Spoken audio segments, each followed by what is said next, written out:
Assalamualaikum warahmatullahi wabarakatuh. Kami dari kelompok 7 akan mempresentasikan materi tentang perumusan teori akuntansi pendekatan regulatoris. Kita akan membahas mengenai hakikat standar akuntansi.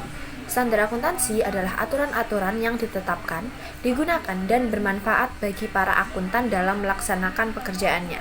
Standar akuntansi merupakan sebuah standar yang secara umum dapat dianggap sebagai akuntan baku yang dimana jika melanggar peraturan akan dikenakan sanksi setiap ketidakpatuhannya.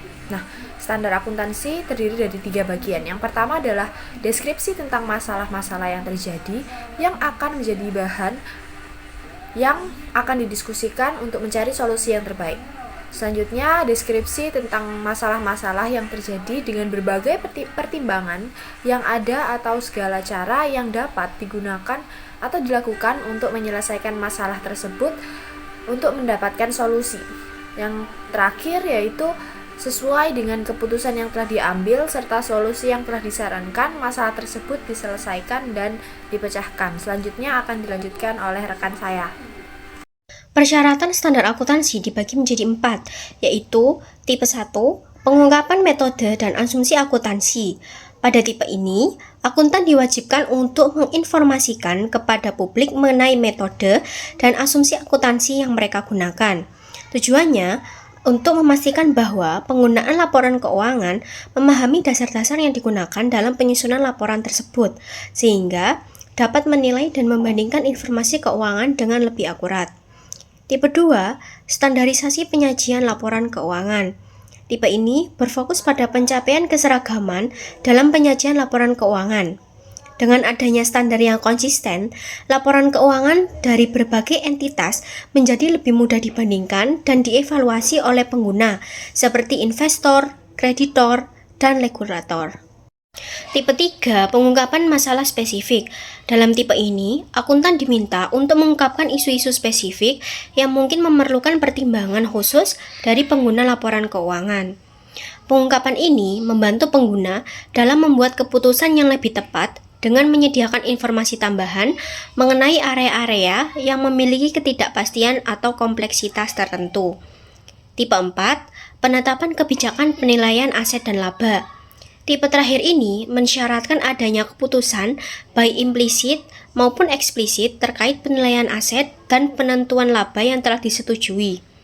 Standar ini memastikan bahwa terdapat konsistensi dan kejelasan dalam metode penilaian yang digunakan sehingga laporan keuangan mencerminkan kondisi keuangan yang sebenarnya. Baik, di sini saya akan melanjutkan penjelasan mengenai hakikat standar akuntansi. Terdapat beberapa alasan mengapa standar akuntansi itu harus dibuat. Yang pertama, standar memberikan informasi mengenai posisi keuangan, kinerja, dan penyelenggaraan sebuah perusahaan kepada para pengguna informasi akuntansi. Yang kedua, standar memberikan pedoman dan aturan tindakan bagi para akuntan publik yang memungkinkan mereka untuk menerapkan kehati-hatian dan kebebasan dalam menjual keahlian serta integritas mereka dalam mengaudit laporan-laporan perusahaan serta membuktikan validitas dari laporan-laporan tersebut. Yang ketiga, ada standar memberikan database kepada pemerintah mengenai berbagai variabel yang dianggap sangat penting dalam pelaksanaan perpajakan, regulasi perusahaan, perencanaan dan regulasi ekonomi serta peningkatan efisiensi ekonomi dan sasaran-sasaran sosial lainnya. Yang keempat dan yang terakhir yaitu standar menumbuhkan minat dalam prinsip-prinsip dan teori-teori bagi mereka yang memiliki perhatian dalam disiplin ilmu akuntansi. Untuk materi selanjutnya akan dijelaskan oleh rekan saya. Oke, next ada tujuan penetapan standar. Ada beberapa pendekatan yang dapat dilakukan. Yang pertama, pendekatan ketetapan penyajian.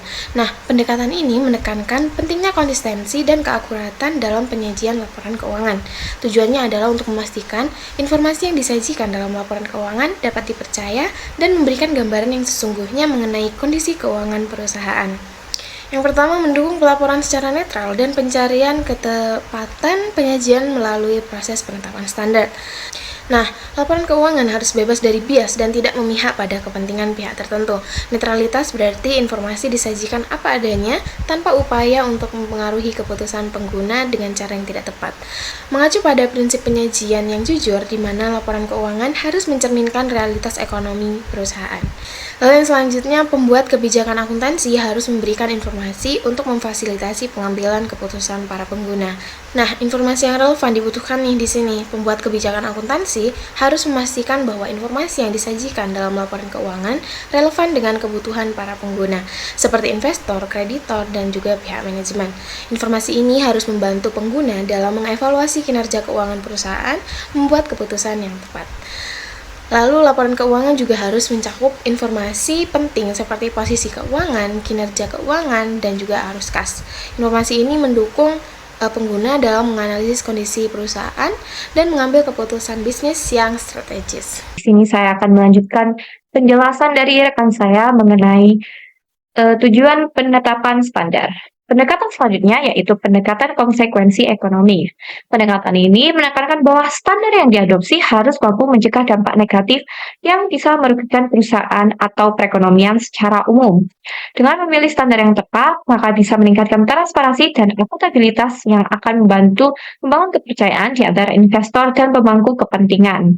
Ini juga berfungsi sebagai pedoman untuk manajer dan pemangku kepentingan dalam mengambil keputusan ekonomi yang lebih baik. Di sisi lain, ada pendekatan kritikal interpretatif yang melihat laporan keuangan sebagai lebih dari sekedar angka. Dalam pendekatan ini, laporan keuangan berfungsi sebagai alat untuk menggambarkan realitas sosial dan dampak dari aktivitas perusahaan terhadap masyarakat. Pembuat kebijakan akuntansi diharapkan memberikan sinyal-sinyal informasi yang relevan, membantu semua orang memahami bagaimana praktik akuntansi dapat mempengaruhi kehidupan sosial, sehingga laporan keuangan dapat mendorong perusahaan untuk lebih bertanggung jawab secara sosial, mempertimbangkan dampak lingkungan dari kegiatan produksi mereka. Ketiga pendekatan ini saling melengkapi, menciptakan sistem akuntansi yang lebih transparan, akuntabel, dan responsif terhadap kebutuhan masyarakat. Sekian penjelasan dari kelompok kami, kurang lebihnya kami mohon maaf. Saya akhiri. Wassalamualaikum warahmatullahi wabarakatuh.